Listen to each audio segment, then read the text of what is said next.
नमस्कार.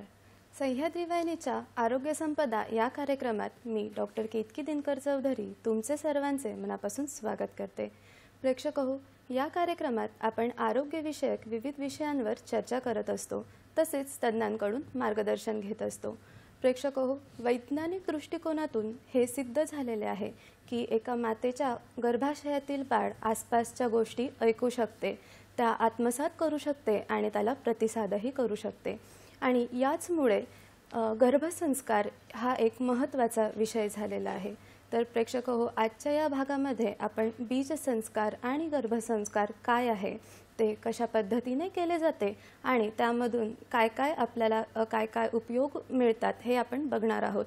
तर आजचा आपला विषय आहे आयुर्वेदानुसार बीजसंस्कार आणि गर्भसंस्कार. विषय एकदा पुन्हा पाहावा. आयुर्वेदानुसार बीजसंस्कार आणि गर्भसंस्कार. आणि याविषयी आपल्याला मार्गदर्शन करण्यासाठी आपल्यासोबत आहेत आयुर्वेद तज्ज्ञ आणि योग तज्ज्ञ डॉक्टर पूर्णिमा संदीप काडे मॅडम. नमस्कार मॅम. नमस्ते मॅडम, तुमचे आरोग्य संपदामध्ये मी मनापासून स्वागत करते. मॅडमांविषयी सांगायचं झालं तर डॉक्टर पूर्णिमा या BA-MS योग आणि आयुर्वेद डिप्लोमाधारक असून योग, वेलनेस इन्स्ट्रक्टर आणि योग टीचर अँड इव्हॅल्युएटर म्हणून प्रमाणित आहेत. त्यांनी योग अलायन्स इंटरनॅशनल व आयुष मंत्रालय यांच्या मान्यतेने अनेक प्रमाणपत्र अभ्यासक्रम पूर्ण केले आहेत. विशेषतः गर्भसंस्कार आणि प्रीनेटल, पोस्टनेटल योग विषयात त्यांचा अभ्यास आणि अनुभव अत्यंत दांडगा आहे. मागील 12 वर्षांपासून डॉक्टर मुंबई आणि पुणे येथे आयुर्वेदिक चिकित्सा आणि पंचकर्म सेवा रुग्णांना पुरवत आहेत. गेल्या अनेक वर्षात त्यांनी स्त्रियांसाठी योग प्रशिक्षण, आयुर्वेद उपक्रम आणि शिबिरे घेत समाज प्रबोधनाचे काम केलेले आहे. डॉक्टर पूर्णिमा यांचे आयुर्वेद व योगावरील लेख लोकमतसारख्या प्रसिद्ध वृत्तपत्रांमध्ये प्रसिद्ध झालेले आहेत. त्यांनी कोविड काळामध्ये ऑनलाईन योग प्रशिक्षण व जनजागृतीसाठी महत्त्वपूर्ण असे कार्य केलेले आहे. तर अशा अद्भुत अनुभवातून, मॅडमांच्या अशा अद्भुत अनुभवातून आज आपण आपला विषय जाणून घेणार आहोत. आणि आजचा आपला विषय आहे आयुर्वेदानुसार बीजसंस्कार आणि गर्भसंस्कार. मॅम, तुमचे पुन्हा एकदा स्वागत. धन्यवाद. आपण आपल्या चर्चेकडे वळूया आज. मॅडम, पहिला प्रश्न माझा तुमच्यासाठी असा आहे की आज आपण गर्भसंस्कार आणि बीजसंस्कार याबद्दल पाहणार आहोत. तर आयुर्वेदामध्ये याचे कुठे वर्णन केलेले आहे? पहिल्यांदा तर सह्याद्री वाहिनीचे आभार. इतका सुंदर टॉपिक निवडला, कारण भावी पिढी आपण सुदृढ आणि संस्कारी या कार्यक्रमाच्या माध्यमातून घडवणार आहोत किंवा घडवायला मदत होणार आहे. संस्कार या शब्दाकडे जिकडे पूर्ण जग बायोलॉजिकल प्रोसेस किंवा गर्भधारणा याच्याकडे एक कर्तव्य, बायोलॉजिकल प्रोसेस अशा दृष्टीने बघत असताना आयुर्वेदामध्ये किंवा आपल्या शास्त्रामध्ये याला संस्कार म्हटलेलं आहे. म्हणजे एक पावित्र्यपूर्ण ही एक पद्धत आहे की जी आपण फॉलो केली तर आपली पुढची जी पिढी आहे ती सद्गुणी, संस्कारी, पूर्णपणे सुदृढ असणार आहे. आणि यासाठी आयुर्वेदामध्ये बीज संस्कार आणि गर्भसंस्कार म्हटलेले आहेत. तुमचा प्रश्न असा होता मॅडम की आयुर्वेदामध्ये याचा उल्लेख कुठे आहे? तर आयुर्वेदामध्ये 16 संस्कार सांगितलेले आहेत. त्यातील पहिला संस्कार हा गर्भाधान संस्कार, की ज्यामध्ये आपण बीज संस्कार बघणार आहोत. म्हणजे प्री कन्सेप्शन केअर, गर्भधारणा होण्यापूर्वी एका मातेने, एका पित्याने काय काय केलं पाहिजे हे त्याच्या अंतर्गत. आणि पुढचे जे 16 संस्कारामधले संस्कार आहेत जसे की पुंसवन संस्कार, की जो लगेच बालकाच्या प्रेग्नन्सी राहिल्यावरती लगेच करणारा संस्कार, आणि सीमंतनयन संस्कार हे प्रेग्नन्सी मधले संस्कार आहेत. आणि मग पुढे आपल्याला सगळ्यांना माहितीच आहे की आपलं केस कापणं, ज्याला आपण जावळ म्हणतो, कान टोचणं, हे सुद्धा संस्कारामध्येच आहे. ते टील आपल्या अंत्येष्टी संस्कार, म्हणजे जेव्हा आपला मृत्यू होतो तो आपला लास्ट संस्कार, म्हणजे गर्भाधान संस्कार ते अंत्येष्टी संस्कार, यामध्ये आपण कसं कसं पुढे गेलं पाहिजे हे आपल्या सायन्समध्ये, आपल्या शास्त्रामध्ये सांगून ठेवलेलं आहे. आणि याच्या अंतर्गतच आपण हे 2 विषय पाहणार आहोत. नक्कीच. मॅम, पुढचा प्रश्न असा आहे की बीज संस्कार आणि गर्भसंस्कार म्हणजे काय? बघा, 2 शब्द आहेत. प्रश्न अगदी छान आणि सोपा करून सांगण्याचा प्रयत्न करते. बीज संस्कार. बीज म्हणजे काय तर स्त्री बीज आणि पुरुष बीज. संस्कार म्हणजे काय तर संस्कारो हि गुणांतर धानम, आपल्या गुणांचं परिवर्तन करणं. मग ते कुठल्या गुणांचं परिवर्तन करणं तर आईचं जे बीज आहे ते क्वालिटेटिव्हली त्याची क्वालिटी क्वांटिटी चांगल्या प्रकारे वाढवणं, पुरुष बीजाची क्वालिटी ते सुदृढ करणं, आईची मानसिक स्थिती, पित्याची मानसिक स्थिती, आईची जी काही सामाजिक पद्धत हँडल करण्याची स्थिती आहे, आणि एक आध्यात्मिक. तर शारीरिक, मानसिक, आध्यात्मिक आणि शैक्षणिक सगळ्या दृष्टीने आपण त्या आईला एक एनकरेज करतो, त्याला आपण संस्कार म्हणणार. तर हे बीज आणि संस्कार. आणि गर्भसंस्कार म्हणजे जेव्हा आता ते बीज एका गर्भामध्ये रूपांतर झालंय, तर मग त्या गर्भावरती मातेचा आहार, विहार, जीवनशैली, मातेचे विचार यांवरती आपण काम करणार, की जेणेकरून मातेतील चांगले गुण वाढवणं आणि मातेमध्ये काही राग, क्रोध, मोह, माया असे जे नको असलेले गुण आहेत ते कमी करणं. तर याला आपण गर्भसंस्कार असं म्हणणार आहोत. नक्कीच मॅम. आता आपण 2 गोष्टी बघितल्या की बीज संस्कार आणि गर्भसंस्कार. तर गर्भसंस्कार आणि बीज संस्कार, तर बीज संस्कार हा कोणकोणत्या टप्प्यांमध्ये होतो? आता ज्या आपल्या माता बघतायत, तर ज्यांना चान्स घ्यायचा आहे त्यांच्यासाठी बीज संस्कार असणार आहे. म्हणजे प्रेग्नन्सीच्या पूर्वी आपण 3 महिने ते 6 महिने ही प्रोसेस स्टार्ट करणार आहोत. 3 महिने आपल्याला ऍटलिस्ट कमीत कमी 3 महिने मातेची शारीरिक शुद्धी, मातेच्या बीजाची शारीरिक शुद्धी, मातेचा जो काही स्ट्रेस आहे, टेन्शन्स आहेत, अँझायटी आहे ते कमी करण्यासाठी मनशुद्धी, मनशांती, आहार संस्कार, मातेचा जो काही आहार आहे तो चांगल्या पद्धतीने बदलणं, आणि त्यानंतर पित्याचं जे काही सेम शारीरिक, मानसिक आणि आहार संस्कार हे आपण दोघांचं करून घेतो. त्यानंतर मग त्यांना चान्स घ्यायला आपण सांगतो, कारण 3 महिन्यात हे आपण बाळाच्या डेव्हलपमेंटसाठी जी फर्स्ट सेल असणार आहे, ज्याला आपण ओवम आणि स्पर्म मिळून जे गॅमेट फॉर्मेशन होणार आहे त्याची आपण क्वालिटी वाढवणार आहोत. तर याचे टप्पे जे आहेत, पहिल्या टप्प्यामध्ये आपण दोघांचं काउन्सिलिंग करतो की तुम्हाला आधी कुठले आजार झालेत का, आधी कुठले आजार, आत्ता तुम्हाला पीसीओडी, थायरॉइड सारखे काही आजार आहेत का, त्यांचं आयुर्वेदानुसार डिटेल केस टेकिंग केलं जातं, नाडी परीक्षा केली जाते, त्यामध्ये त्यांच्यामध्ये कोणता दोष वाढलेला आहे, वात, पित्त, कफ हे पाहून मग त्यांना शरीर शुद्धी आपण करतो.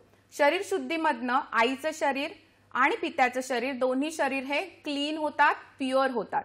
त्यानंतर मग आहार संस्कार असतो. पहिल्या 3 महिन्यात त्यांचा जो काही जंक फूड आहे, जे काही मैद्याचे प्रॉडक्ट्स आहेत, जे काही त्यांचे कोल्ड्रिंक सेवन आहे, जे काही ऍडेड प्रिझर्वेटिव्ह टाकलेलं जेवण आहे ते आपण बंद करून त्यांना सात्विक आहाराचं सेवन करायला सांगतो. सात्विक आहार म्हणजे घरगुती दूध, तूप, साळीच्या लाह्या, घरचं जेवण, असं जेवण करून त्यांच्या शुक्र धातू आणि स्त्री बीजाची क्वालिटी वाढवतो. त्यानंतरची प्रोसेस येते ती मनशांती. यामध्ये आपण त्यांचे काही प्रिव्हियस मनामध्ये ट्रॉमाज असतील, काही त्यांना स्ट्रेस असेल, तर ते योग, प्राणायाम आणि आयुर्वेदातील शिरोधारा याच्या सहाय्याने ते कमी करतो. अशा प्रकारे शरीर शुद्धी, मानस शुद्धी होते. आणि त्यानंतरची प्रोसेस आहे ती पुष्टीकरण. म्हणजे स्त्री बीज पुरुष बीजाला पुष्टीकरण करणारी काही आयुर्वेदातले औषधं आहेत, जसं की शतावरी आहे, अश्वगंधा आहे, गोक्षूर आहे, मातेसाठी तीळ आहे, पुरुषांसाठी आपण दूध तूप युक्त काही लाडू बनवायला सांगतो. तर अशा प्रकारे ते स्त्री बीज पुरुष बीज हे पोषित होऊन मग आपण त्यांना चान्स कसा घ्यायचा, कोणत्या दिवशी तुम्ही चान्स घेतल्यावरती तुमची प्रेग्नन्सी राहण्याचे चान्सेस वाढतात, हे आपण त्यांना एक्सप्लेन करून चान्स घ्यायला लावतो. तर याला आपण बीज संस्कार म्हणतो आणि ह्या बीज संस्काराच्या टप्पे आहेत. अच्छा मॅम, जसं आता तुम्ही बीज संस्कार सांगितले, तर बीज शुद्धी आणि बीज संस्काराची आयुर्वेदामध्ये काय महत्त्व आहे? येस, आत्ता आपण जशी सगळी प्रोसेस पाहिली त्यामध्ये पाहिलंच की एखाद्या मातेला जर हायपर ॲसिडिटी आहे, एखाद्या मातेमध्ये जर पित्त वाढलेलं आहे, एखाद्या पित्याला जर काही पेन आहे, सायटिकासारखं पेन आहे, वाताचा आजार आहे आणि जर त्यांचं कन्सेप्शन झालं तर बाळामध्ये पित्त आणि वात गुण जास्त येणार आहेत. त्यामुळे आधीच 3 महिने आपण त्यांची शरीर शुद्धी करून घेऊन मातेचं पित्त दोष बॅलन्स करतो, वडिलांचं वात दोष म्हणजे जो दोष वाढला असेल तो बॅलन्स करतो. त्यामुळे बाळामध्ये हे जे त्रिदोष आहेत हे बॅलन्स राहतात. तिथे बाळाची प्रकृती घडते. आयुर्वेदानुसार प्रकृती ही संकल्पना जी आहे ती ऍट द टाइम ऑफ कन्सेप्शनच्या वेळेला आई आणि वडिलांच्या मध्ये जो दोष उत्कट आहे तिथे बाळाची प्रकृती घडते. मग आपण बेसिक प्रकृती चांगली घडण्यासाठी इथून आपण बीजसंस्काराचे उपयोग होतात.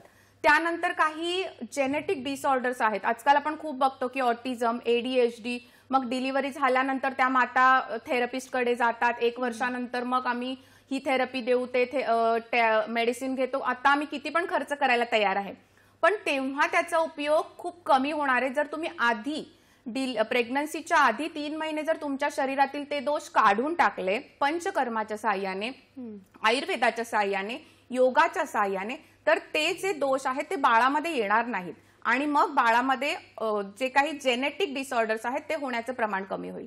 तिसरा आणि मुख्य खूप मोठा फरक म्हणजे फायदा म्हणजे की बाळाची बुद्धी, स्मृती, एकाग्रता, बाळाची इम्युनिटी ही आईच्या आहार विहारावरती डेव्हलप आहे. कारण आई जो आहार रस घेणार आहे त्यातूनच आईचा शुक्रधातू बनणार आहे आणि त्यातूनच बाळाचं पोषण होणार आहे.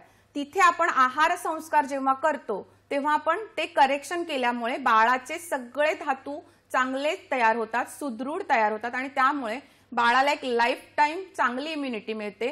त्यामुळे आजारपण कमी होतात. अशा प्रकारे एक छोटीशी गोष्ट जी तुम्ही 3 महिने आधी जर फॉलो केली तर ते बाळ नंतर शाळेत जाईल, मोठं एक टीनेजर होईल, एक मोठी व्यक्ती होईल, तोपर्यंत त्या बाळाची हेल्थ खूप चांगली राहायला मदत होणार आहे.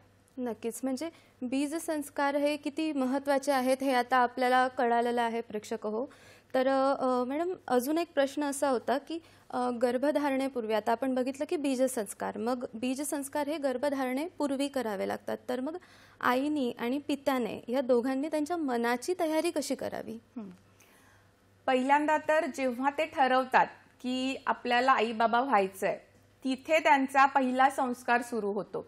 आयुर्वेदानुसार आपण जे बीज संस्कार पाहिलं त्याच्यामध्ये गर्भाधान विधी सांगितलाय की तुम्हाला इच्छित संतती प्राप्तीसाठी तुम्हाला संकल्प करायचा आहे की कसं बाळ तुम्हाला हवंय.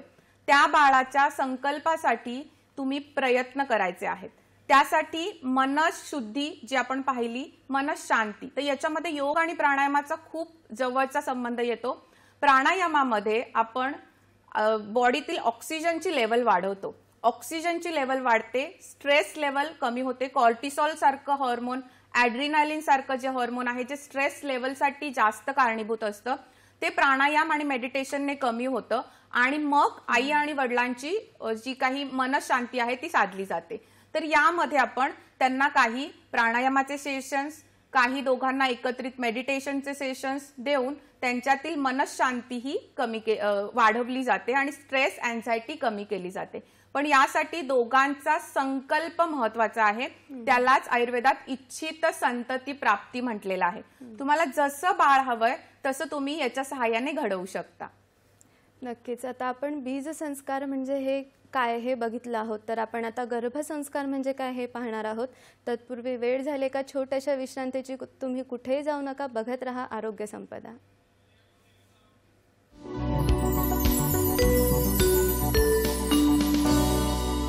विश्रांतीनंतर पुन्हा एकदा स्वागत. आजचा आपला विषय सुरू आहे आयुर्वेदानुसार बीजसंस्कार आणि गर्भसंस्कार आणि आपल्याला मार्गदर्शन करण्यासाठी आपल्यासोबत आहेत डॉक्टर पौर्णिमा संदीप काळे मॅडम. तर मॅडम आपण बघत होतो बीजसंस्कार आणि गर्भसंस्कारबद्दल. याच्या पूर्वार्धात आपण बीजसंस्कार म्हणजे काय, ते कोणत्या टप्प्यांमध्ये होतं आणि त्याचे फायदे काय, या सर्वांविषयी बघितलं. तर आता आपण पुढे गर्भसंस्कार म्हणजे काय आणि त्याचे टप्पे कोणकोणते असतात ते बघणार आहोत. तर मॅडम आम्हाला सांगावे की गर्भसंस्कार म्हणजे काय आणि ते कोणकोणत्या टप्प्यांमध्ये केले जातात. जसं आपण संस्काराची व्याख्या पाहिली तशी गर्भाची व्याख्या आहे की शुक्र शोणित जीव संयोगे तू खलू कुक्षी गते गर्भसौख्या उच्चते. म्हणजे आपण जे आधी एक्सप्लेन केलं बीज संस्कारामध्ये की शुद्ध शुक्र शुद्ध बीज आणि त्यामध्ये एक एनर्जी आत्मा किंवा सोल याची एंट्री, याला एकत्रित गर्भ म्हटलंय. तर गर्भधारणेच्या क्षणापासून डिलिव्हरीपर्यंत केले जाणारे आईची शारीरिक, मानसिक, वैचारिक, भावनात्मक तयारी म्हणजे आपण त्याला गर्भसंस्कार म्हणू शकतो. गर्भसंस्कार म्हणजे भावी पिढीसाठी एक असणारी देणगी आपण म्हणू शकतो. की आता जसं आपण पाहिलं की या 9 महिन्यात जर आईने तिच्या जीवनशैलीमध्ये जसे हवे तसे आमूलाग्र बदल केले तर तिला पुढे जे बाळ होणार आहे त्याच्यामध्ये अगदी छान रिझल्ट्स पाहायला मिळतात. याच्यामध्ये आपण बघितलं की आयुर्वेदामध्ये गर्भसंस्कार असा ग्रंथांमध्ये शब्द नाहीये, पण गर्भाधान संस्कार, पुंसवन विधी आणि सीमंतनयन संस्कार हे तिन्ही संस्कार आपल्या जे 16 संस्कारातील आहेत ते गर्भाशी रिलेटेड आहेत. मग या तिघांचा मिळून आपण गर्भसंस्कार असा इथे अर्थ घेणार आहोत. गर्भधारणा जी आहे ही आईच्या पॉझिटिव्हिटीवर सौमनस्य, आई जर हॅपी असेल, आईचं जर वातावरण चांगलं असेल तर ते पूर्ण 9 महिने जे आहेत आईचे बाळाचे हे छान जाणार आहेत. आईची पॉझिटिव्हिटी, आईचा आनंद हा बाळापर्यंत पोहोचणार आहे. त्याने बाळाची वाढ छान व्हायला मदत होणार आहे. आपण पाहिलं की एका छोट्याशा सेल पासून एक मोठी व्यक्ती निर्माण होणार आहे. तर त्या सेलवरती आपण या 9 महिन्यात काम करणार आहोत. त्याला आपण गर्भसंस्कार म्हणतो. नक्कीच. म्हणजे गर्भसंस्कार बाळ जेव्हा बनायला सुरुवात होते तेव्हापासून आपण सुरू करतो गर्भसंस्कार. तर 9 महिन्यांची प्रेग्नन्सी असते, तर कोणकोणत्या महिन्यांमध्ये काय काय संस्कार होतात हे आम्हाला थोडं विशिष्ट पद्धतीने सांगा. आता तेच आहे की ह्याचं खूप बर्डन न घेता आई कशी आनंदी राहील. बघा आपल्याकडे आधीच्या काळामध्ये जो मी तुम्हाला मगाशी म्हटलं की सीमंतयन संस्कार होता, तर म्हणजे काय आत्ताचं डोहा जेवण की आई आनंदी कशी राहील यासाठी पूर्वी हा संस्कार केला जायचा बाळाच्या पित्यासोबत. बाळाचा पिता आणि आई यांची ती एक संस्काराची प्रोसेस होती की आईला नटवणं, सजवणं, आईच्या बाजूला वीणाधारी ज्या व्यक्ती आहेत त्यांनी ते इन्स्ट्रुमेंट वाजवून ते संगीत आईला ऐकवणं, हे पूर्वीच्या काळी केलं जायचं. तेच आपण आता वेगळ्या पद्धतीने करतो, पण आईला आनंदी ठेवणं ही एक गर्भसंस्कारची मेन प्रोसेस आपण म्हणूया. मग याच्यामध्ये पहिल्या 3 महिन्यामध्ये आईचं बाळाचं जे आहे ते अगदी कलल स्वरूप म्हटलेलं आहे, अगदी द्रवभूत असतो बाळ.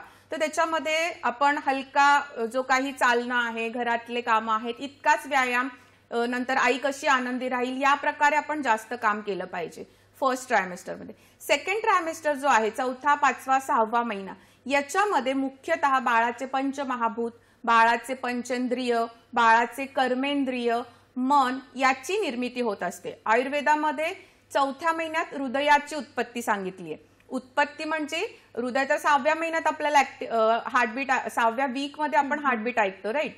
पण अभिव्यक्ती होणं, त्याच्यामध्ये जे चैतन्य तत्व आहे ते आपल्याला 4थ्या महिन्यात दिसायला लागतं. मग त्यावेळेला आईला जे काही खायची इच्छा होते ते आपण तिला देणं, जसं की पूर्वीच्या काळी चिंच, बोर, आंबट गोष्टी हृदयासाठी दिल्या जायच्या.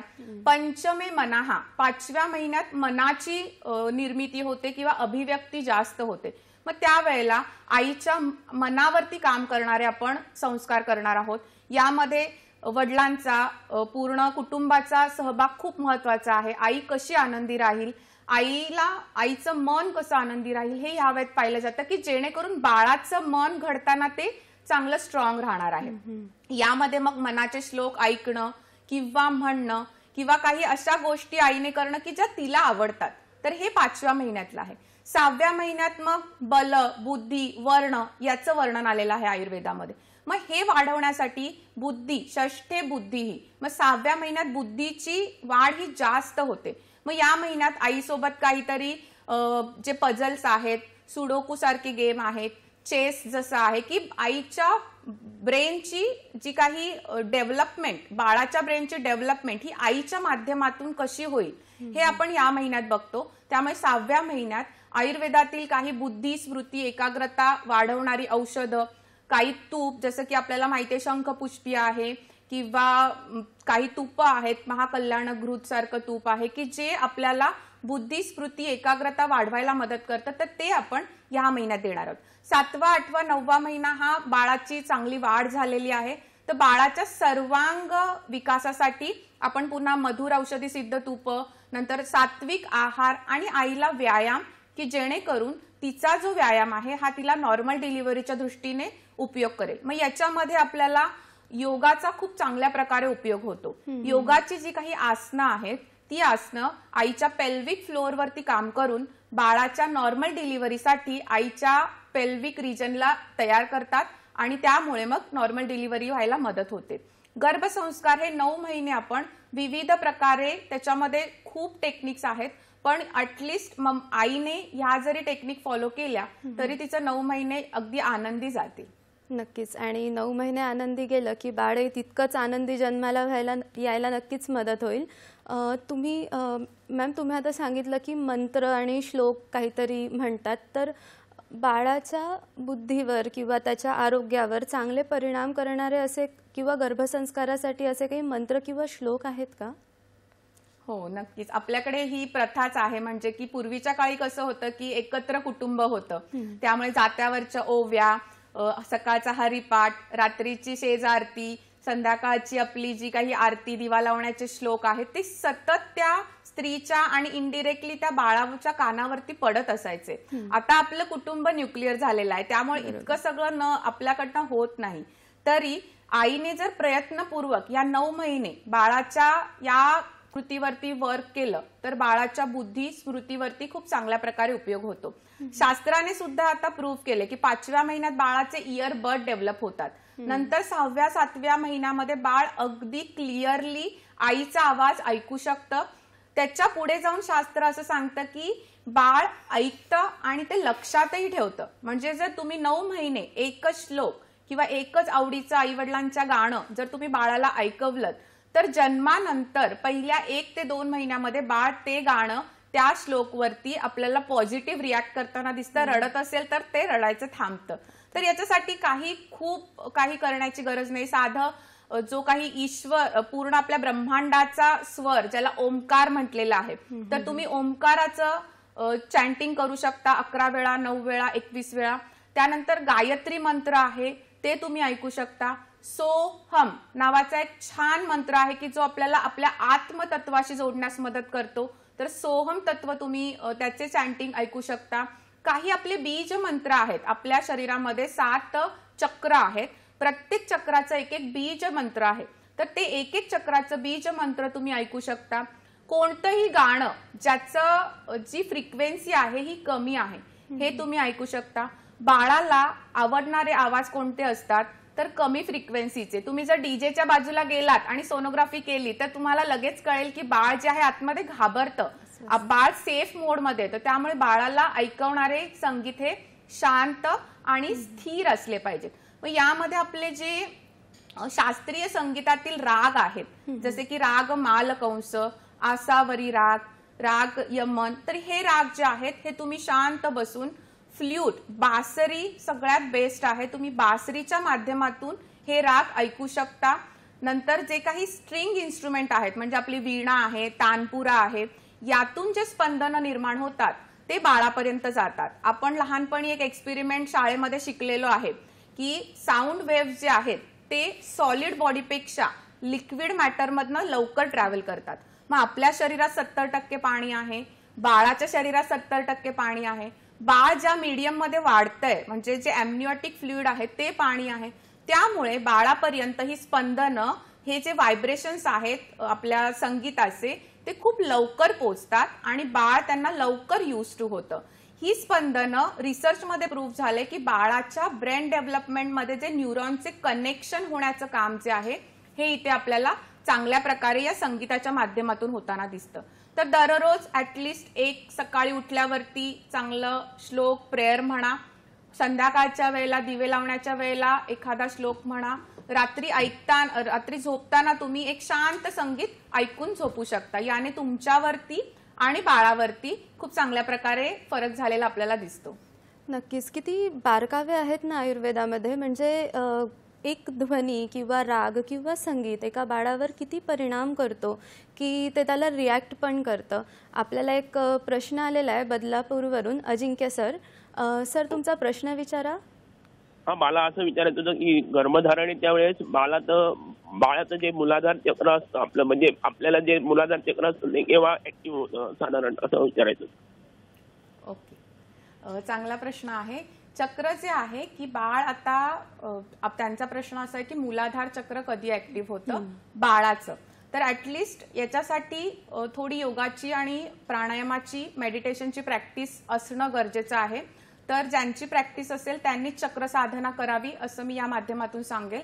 बाळाचं चक्र हे बाळ जेव्हा त्याचं कन्सेप्शन होतं त्याच वेळेला बाळामध्ये सुद्धा हे 7 चक्र ऍक्टिव्ह असतात. फक्त त्या चक्रांची अभिव्यक्ती नसते, ती हळूहळू जसं बाळ मोठं होणार तशी ती बाळाच्या चक्रांची अभिव्यक्ती होणार. 12 वर्षापर्यंत हे जे आहे हे बऱ्यापैकी आईच्या आणि वडिलांच्या चक्रांवरती लहान मुलांचं जे काही व्हायब्रेशन आहे ते काम करतात. 12 वर्षानंतर मुलांची चक्र स्वतःची स्वतः त्यांच्या शरीरावरती, मनावरती आपण त्यांच्या थ्रू काम करून घेऊ शकतो. नक्कीच अजिंक्य सर, तुम्हाला तुमच्या प्रश्नाचं उत्तर मिळालं असेल. आपण जसं बघत होतो की आता आपण बघितलं की ध्वनीचा बाळावरती खूप परिणाम होतो.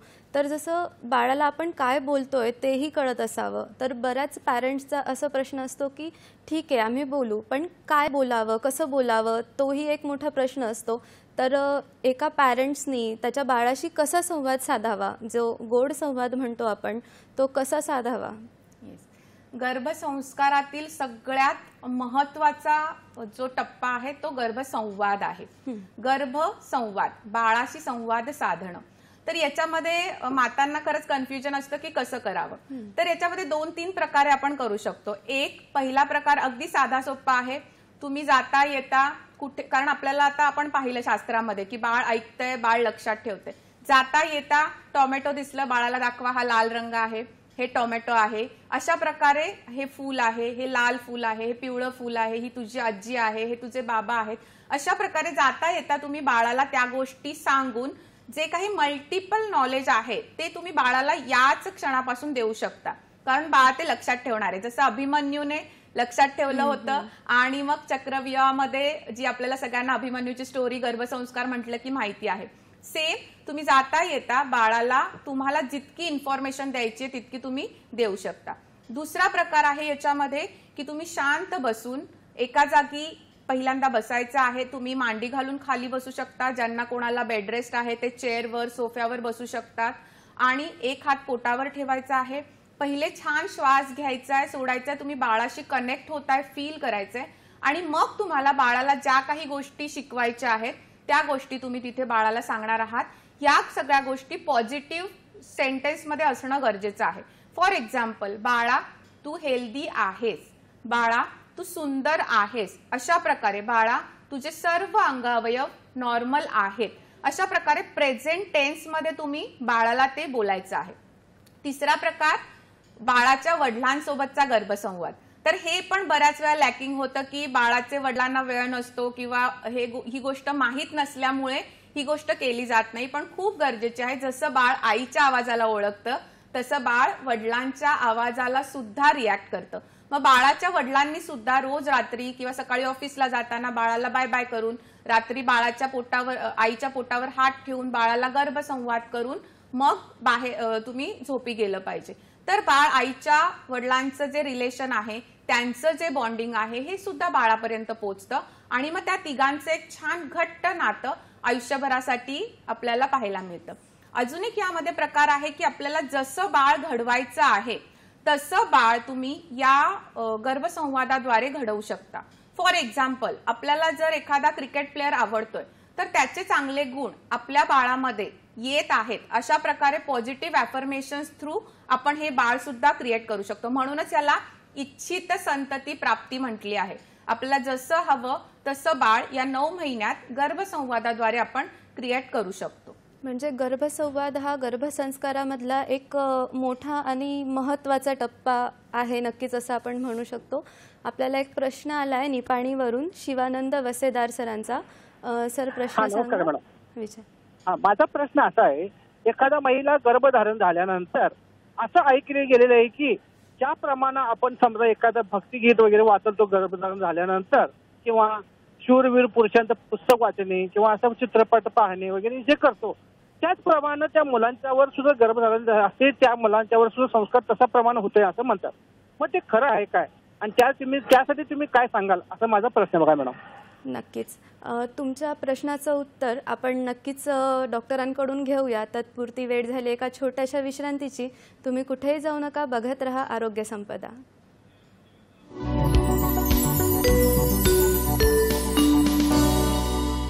विश्रांतीनंतर आरोग्य संपदामध्ये पुन्हा एकदा स्वागत.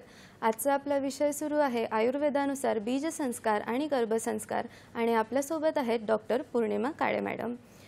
या विश्रांतीच्या आधी आपल्याला एक प्रश्न आलेला होता निपाणीवरून वसेदार यांचा की आपण जसं म्हणतो की एखादा ग्रंथ वाचतो किंवा आपण गर्भधारणेच्या दरम्यान आपण ग्रंथ वाचतो किंवा एखाद्या महापुरुषांचे आपण काही ऐकतो तर त्याचे परिणाम बाळावरती होतात असं म्हणतात. तर हे खरं आहे का? तर डॉक्टर याबद्दल मार्गदर्शन करावे. येस शिवानंदजी, तुमचा प्रश्न छान आहे आणि आपण आता त्याबद्दलच बोलत आहोत की नक्कीच आईची जी मानसिकता या 9 महिन्यात होणार आहे तसंच बाळ घडणार आहे. छत्रपती शिवाजी महाराजांना जन्म देण्याच्या आधी आपल्या जिजाऊ मातांनी त्यांच्या मनामध्ये स्वराज्याची स्थापना व्हावी हे पूर्ण त्यांनी ठरवलं होतं. त्याच दृष्टीने त्यांनी त्यांच्या गर्भधारणामध्ये पूर्ण बाळावरती तसे संस्कार केले आणि त्यानंतर मग छत्रपती शिवाजी महाराजांचा जन्म होऊन आपल्याला स्वराज्याची स्थापना इतक्या लहान वयात झालेली दिसते. तर आई आहे की ती जसं बाळ हवं तसं घडवू शकते. त्यामुळे याच्यामध्ये वाचनाचा खूप मोठा रोल आहे. जी आई जसं वाचते त्या प्रकारचे संस्कार त्या बाळावरती नक्कीच होणार आहेत. याचा आपण चांगल्या प्रकारे उपयोग करून घेऊ शकतो. एखाद्या आईला हवंय की तिचं बाळ सायंटिस्ट व्हावं तर तिने छान अभ्यासू सगळे सायंटिस्ट किंवा एखाद्या सायंटिस्ट जसे एपीजे अब्दुल कलाम आहेत यांचं आत्मचरित्र वाचणं, त्यांच्याविषयी विचार करणं, चिंतन करणं आणि त्या दृष्टीने माहिती गोळा करणं हे सगळं जर केलं तर नक्कीच त्या बाळामध्ये त्या शास्त्रज्ञाचे गुण किंवा त्याचं सायन्स हे उपजत चांगलं व्हायला मदत होते. एखाद्या आईला वाटते की तिचं बाळ फुटबॉल प्लेयर बनावं तर एखाद्या फुटबॉल प्लेयरची ऑटोबायोग्राफी वाचावी, त्याचं चिंतन मनन करावं, त्यांचा स्ट्रगल पाहावा, सगळ्या गोष्टी तशा जगण्याचा प्रयत्न करावा तर ते बाळ तसं घडतं. त्यामुळे नक्कीच पुस्तकांचा, वाचनाचा, संगीताचा गर्भसंस्कारामध्ये बाळाच्या भावी डेव्हलपमेंटसाठी खूप मोठा रोल आहे. नक्कीच. या प्रश्नालाच अनुसरून माझा एक प्रश्न असा आहे की आता आपण बघितलं की आईच्या विचारांचा बाळावर परिणाम होतो, तशाच आईच्या आहाराचा आणि आईच्या विहाराचा बाळांवरती कितपत आणि कसा परिणाम होतो? नक्कीच. आईचा आहार रस यापासूनच बाळाचा आहार रस, यापासूनच बाळाच्या मनाची पुष्टी, यापासूनच बाळाच्या आत्म्याची पुष्टी होतीये. त्यामुळे आईचा आहार रस खूप महत्वाचा आहे. मी एकच ज्या माझ्याकडे क्लासेस करतात त्यांना सांगते की तुम्ही जर वडापाव खाल 9 महिने तर बाळाचे धातू त्यातूनच बनणार आहेत. त्यामुळे आईने गर्भधारणेपूर्वी बीजसंस्कारामध्ये आणि गर्भसंस्कारामध्ये सात्विक आहाराचं सेवन करणं गरजेचं आहे. सात्विक, राजसिक आणि तामसिक असे भगवद्गीतेमध्ये आहाराचं वर्णन आलेलं आहे. सात्विक म्हणजे काय? जो आपल्याला स्थिर ठेवतो, आपली बुद्धी चांगली ठेवतो, आपलं शरीर चांगलं ठेवतो. राजसिक म्हणजे काय? तर चंचल, म्हणजे आपलं मन ज्या आहार खाऊन चंचल होतं, जसं की जंक फूड आहे किंवा खूप डीप फ्राईड आहे किंवा खूप ऍडेड प्रिझर्वेटिव्ह टाकलेलं. आणि तामसिक म्हणजे की जे या 9 महिन्यात नाही खायला गेलं पाहिजे, शिळं अन्न किंवा मांसाहाराचं सेवन, हे सगळं तामसिक मध्ये जातं. तर सात्विक आहारावरती ह्या महिन्यामध्ये जास्त फोकस केला गेला पाहिजे की सात्विक आहार म्हणजे दूध, तूप, घरगुती जे आपले ड्रायफ्रूटचे लाडू आहेत, खजूर आहे, साळीच्या लाह्या आहेत, तर यांनी युक्त जर आहार असेल तर त्याने आईचा पहिला धातू, आयुर्वेदामध्ये 7 धातू आहेत, रसधातू पहिला आहे, तर पहिला आहार रस आईचा चांगला होणार आहे. त्यातून बाळाचा आहार रस, बाळाचं रक्तधातू, बाळाचा मांसधातू, बाळाचं मज्जाधातू, बाळाचं अस्थिधातू. बाळाचा मज्जाधातू म्हणजे त्याच्यामध्ये ब्रेन, डोळे हे सगळे येणार. बाळाचा अस्थिधातू म्हणजे बाळाची बोन्स, त्यांची ऑस्टिओ जी सिस्टीम आहे ती येणार, जॉईंट्स येणार. तर इथे आईचा आहार हा बाळाच्या अगदी शुक्र धातू चांगला होईपर्यंत आपण तिथे उपयोग करून घेऊ शकतो. म्हणजे आई जर माइंडफुली खाईल तर बाळापर्यंत हे सगळे गुण आपोआप पोहोचणार आहेत. दुसरी गोष्ट, आईचा आहार हा जर चांगला आयनयुक्त असेल, की आईचं हिमोग्लोबिन 12च्या वरती असेल, तर मग बाळाच्या ब्रेन डेव्हलपमेंटला सुद्धा खूप चांगल्या प्रकारे उपयोग होते. बिकॉज Fe आणि ऑक्सिजन या 2 गोष्टी बाळाच्या ब्रेन डेव्हलपमेंटसाठी लागतात, त्या हिमोग्लोबिन मधनं बाळाला मिळत असतात, आईच्या हिमोग्लोबिन मधनं बाळाला मिळत असतात. त्यामुळे आईचा आहार हा लोहयुक्त, कॅल्शियम युक्त, विटॅमिन डी युक्त आणि आईचा जो जे सप्त धातू वर्धन, ज्याला षड्रसात्मक आहार आपण आयुर्वेदानुसार म्हणतो, हा असेल तर बाळाच्या बुद्धी, स्मृती, एकाग्रतापासून बाळाची बाळाची इम्युनिटी चांगली होणं, प्रेग्नन्सी मध्येच बाळाचं वेट 2.5 ते 3.5 किलोच्या मध्ये होणं आणि बाळाची नंतर डेव्हलपमेंट लवकर आणि माइलस्टोन छान होणं, इथपर्यंत त्याचा आपल्याला बेनिफिट्स मिळतो. नक्कीच आईच्या आहाराचा, विहाराचा आणि विचाराचा होणाऱ्या बाळावर कसा परिणाम होतो हे अतिशय सुंदरपणे डॉक्टरांनी आपल्याला आता सांगितलेलं आहे. यवतमाळमधून आपल्यासाठी एक प्रश्न आहे दत्तात्रय कदम सरांचा. सर, तुमचा प्रश्न विचारा. मॅडम बोला. हां बोला. मॅडम, एक प्रश्न होता की गर्भवती स्त्रियांना डोहाळे जे लागतात ते अनेक प्रकारचे असतात. कोणाला हॅलो हां बोला बोला. कोणाला घोड्यावर बसा वाटते, कोणाला राखुंडी खा वाटते, तर हे काय प्रकार आहे, म्हणजे असं काय होते? ठीक आहे डॉक्टर प्लीज. येस, खूप चांगला प्रश्न आहे की आयुर्वेदानुसार डोहाळे म्हणजे काय असा त्यांचा प्रश्न आहे. तर आपली जी स्त्री आहे, जसं मी सांगितलं की 4थ्या महिन्यात आईचं हृदय आणि बाळाचं हृदय असे 2 हृदय त्या स्त्रीमध्ये असतात, म्हणून तिला दौ हृदय म्हटलेलं आहे. तर बाळाच्या ज्या काही इच्छा असतात त्या आईद्वारे बाळ जे आहे हे आईद्वारे प्रकट करत असतं. त्यामुळे आईची जर कॅल्शियम कमी असेल तर मग पेन्सिल खाणं, आईकडे आयर्न कमी असेल तर मग माती खाणं, अशा प्रकारचे डोहाळे लागलेले आपण बघतो. तुम्ही जर म्हणालात की घोड्यावर बसणं किंवा हे, जर आईच्या मनामध्ये ती तीव्र इच्छा आधीपासून असेल की नाही मला घोडेस्वारी करायचे, मला क्रांतीवीर बनायचे, तर ती डोहाळे तसे लागू शकतात. पण याच्यामध्ये एक डिसएडव्हान्टेज खूप वेळा घेतलेला पाहिलेला आहे की टीव्हीवर एखादा पिझ्झा पाहिला आणि मग पिझ्झाचे डोहाळे लागले, बर्गर पाहिला आणि बर्गरचे डोहाळे लागले, तर हे डोहाळे नाहीत. तुम्ही कुठेतरी काहीतरी बघताय, ऐकताय, मॅगी बघताय आणि मग ती खाण्याची इच्छा होतीये, तर ते डोहाळे नाहीयेत आणि ते पुरवले जाऊ नये. जे नॅचरल डोहाळे आहेत की जे आंबट खाण्याची इच्छा होणं, कारण की आपल्या शरीरातील रक्तधातूसाठी ते गरजेचं आहे. नंतर व्हिटॅमिन सी जो आहे तो इम्युनिटीसाठी गरजेचा आहे. हे जर डोहाळे असतील तर हे पुरवले गेले पाहिजेत.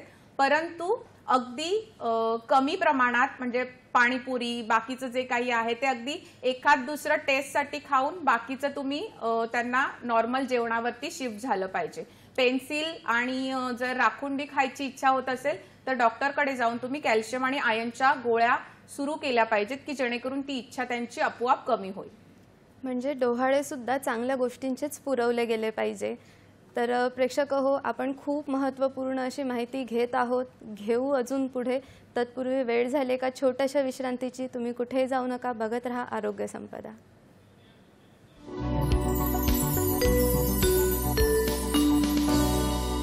विश्रांतीनंतर आरोग्य संपदामध्ये पुन्हा एकदा स्वागत. आपला विषय सुरू आहे आयुर्वेदानुसार बीजसंस्कार आणि गर्भसंस्कार आणि आपल्यासोबत आहेत डॉक्टर पूर्णिमा काळे मॅडम. तर आपण गर्भसंस्कार बघत होतो आणि त्याच्यामध्ये आपण गर्भिणीचा आहार विहार याबद्दल चर्चा केली. तर पुढचा प्रश्न माझा असा आहे की जे आपण योगासने म्हणतो, तर गर्भधारणेच्या दरम्यान आपण कोणकोणत्या प्रकारची योगासने केली पाहिजे आणि ती किती प्रमाणात ती केली पाहिजे? खूप छान प्रश्न आहे. आयुर्वेदामध्ये गर्भिणी ही अव्यायाम मध्ये सांगितले, म्हणजे अतिव्यायाम गर्भिणीने करू नये. पण आत्ताची स्त्री आपण बघतोय की पूर्वीच्या स्त्रिया हे जातं दळायच्या, विहिरीतून पाणी खेचायच्या, त्यामुळे त्यांचा लादी पोछा करायच्या, त्यामुळे त्यांचा तो आपसूक व्यायाम हा घरी होत होता. अजूनही आपण बघतोय की जे रिमोट प्लेसमध्ये खेडेगावामध्ये राहणाऱ्या स्त्रिया आहेत त्यांचा हा व्यायाम अगदी चांगल्या प्रकारे घरगुती कामांनी सुद्धा होतो. पण जर आपण आता मेट्रो सिटीजमध्ये पाहिलं तर सकाळी उठून ओट्याच्या जवळ उभं राहणं, नंतर सोफ्यावरच बसून चहा नाश्ता घेणं, डायनिंग टेबलवरच बसून चहा नाश्ता घेणं, मग गाडीत बसून ऑफिसला तिथेही बसणं, पुन्हा घरी येऊन ओट्याच्या समोर आणि बसणं. आपण खाली खूप कमी बसलं जातं. आजकाल डायनिंग टेबलमुळे तर खाली जेवणही खूप फॅमिलीमध्ये कमी झालेलं आहे. त्यामुळे जो काही नाभीच्या खालचा भाग, ज्याला आपण पेल्विक एरिया म्हणतो, की जो मूळ आपला डिलिव्हरीसाठी लागणारा पार्ट आहे, त्याची तिथे स्ट्रेचिंग, त्याची फ्लेक्झिबिलिटी खूप कमी झालेली आहे. त्यामुळे आपल्याला आत्ताच्या काळामध्ये आसनं ही करणं खूप गरजेचं आहे. मग यामध्ये पहिल्या 3 महिन्यात शक्यतो डॉक्टरांच्या सल्ल्याने आसनं करावी किंवा 3 महिने फक्त सूक्ष्म व्यायामांचा समावेश योगाच्या याच्यामध्ये करावा. त्यानंतर दुसरा ट्रायमेस्टर आणि तिसरा ट्रायमेस्टर, दुसऱ्या जी काही 4था, 5वा, 6वा महिना आहे, यामध्ये आई थोडी रिलॅक्स झालेली आहे, तिला आता प्रेग्नन्सीची सवय झाली आहे, थोडा पोटाचा घेर वाढतोय, त्यामुळे मग तिची पाठदुखी सुरू होते. कारण आपला स्पाईनचा शेप जो आहे तो असा एस शेप आहे. पोटाच्या घेरामुळे त्या आपल्या मणक्यावरती ताण येऊन तिला पाठदुखी सुरू होते. मग त्यावेळी तिचं पोश्चर करेक्शन करणं, त्यानंतर पाठ दुखणं, पाय दुखणं, मान दुखणं हे कमी करण्यासाठी काही हलके हलके आसनं, पुन्हा मार्जारी आसन सारखं आसन आहे, परिवृत्त जानुशिरासन सारखं आसन आहे, की ज्यामध्ये स्पेसिफिकली पाठीच्या कण्यावरती आपण भर देऊन ते आसनं करणं गरजेचं आहे. आणि मग 7वा, 8वा, 9वा महिना याच्यामध्ये आपल्याला नॉर्मल डिलिव्हरीच्या दृष्टीने आसनं करणं गरजेचं आहे. मग याच्यामध्ये बटरफ्लाय पोज सगळ्यांना माहिती आहे. बटरफ्लाय पोज ही त्याला आपण बद्ध कोणासन म्हणतो, पण ते पुढे न झुकून फक्त हाताने पाय पकडून दोन्ही मांडी वर खाली श्वासाच्या सोबत करणं, याला आपण बद्ध कोणासन म्हणणार आहोत. त्यानंतर देवी आसन आहे, ज्याला काली आसन म्हणतो, उत्कट आसन आहे. तर हे आसनं योग्य योग शिक्षक किंवा योग्य डॉक्टरांच्या मार्गदर्शनाखाली जर त्या स्त्रीने केले तर तिचा जो खालचा एरिया आहे, ज्याला आपण पेल्विक एरिया म्हणतो, ह्याची स्ट्रेचिंग छान होते, फ्लेक्झिबिलिटी वाढते. खालचा जो सर्विक्सचा एरिया आहे तो क्लोज असतो, तो डिलिव्हरीच्या वेळेला 10 सेंटीमीटर इतका ओपन होणार असतो. तर त्याच्याकडे ब्लड सप्लाय चांगल्या प्रकारे पोहोचवला जातो फिमेल रिप्रोडक्टिव्ह सिस्टीमकडे, आणि मग डिलिव्हरी ही खूप सुलभ होते.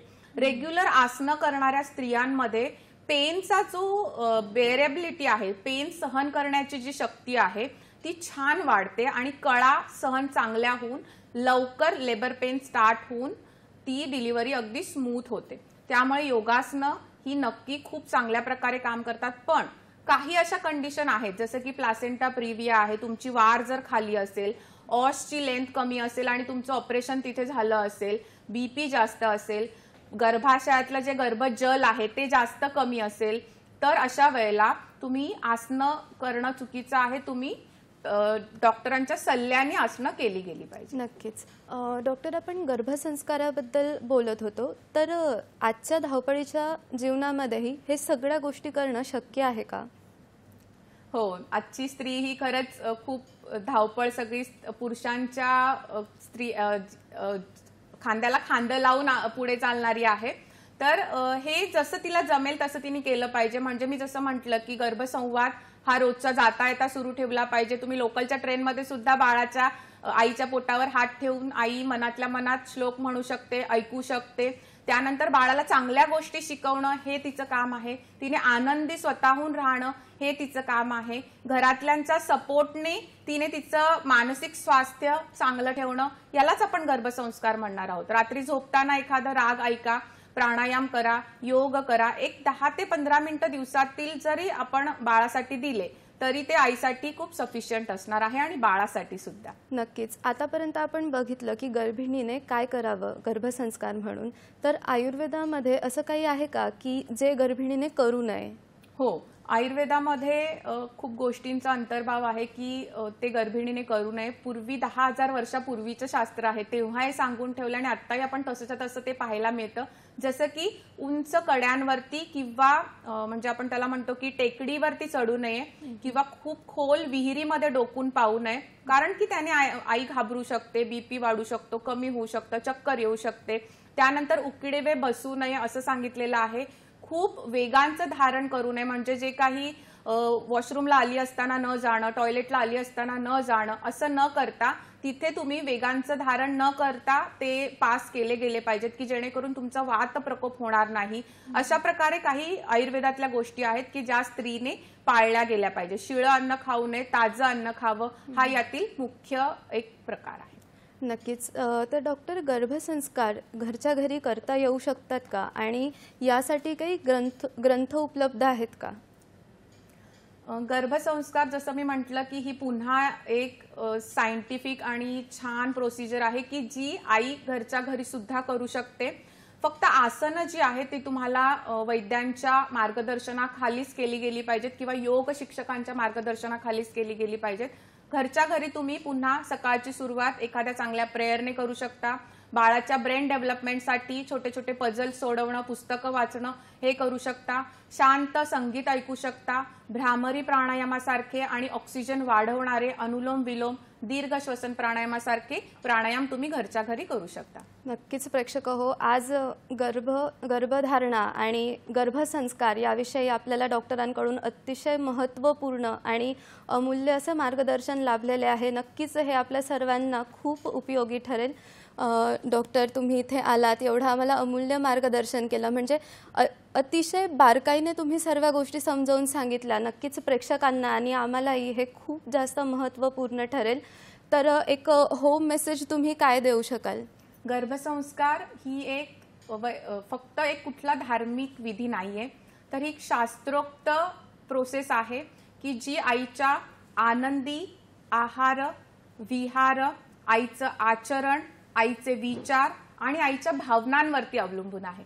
तर आईने बाळाच्या वडिलांनी आणि त्यांच्या कुटुंबानी सगळ्यांनी प्रयत्न करून आई कशी आनंदी राहील आणि त्याने पुढची आपली जी पिढी आहे ती कशी सुदृढ, कशी संस्कारी आणि कशी बुद्धिवान होईल याचं आपण घरच्या घरी सुद्धा हे गर्भसंस्कार करावे आणि सगळ्यांनी याचा फायदा हा करून घ्यावा. नक्कीच डॉक्टर, तुम्ही आले, आम्हाला मार्गदर्शन केलं, त्याबद्दल मी सह्याद्री वाहिनी आणि दूरदर्शनकडून आणि आरोग्य संपदाच्या संपूर्ण टीमकडून तुमचे मनापासून आभार मानते. प्रेक्षक हो, तुम्हीही बघत राहा, अशाच नवनवीन गोष्टी आपण शिकत राहू, मार्गदर्शन घेत राहू. तुम्ही बघत राहा आरोग्य संपदा. तोपर्यंत स्वस्थ रहा, मस्त रहा, आनंदी रहा.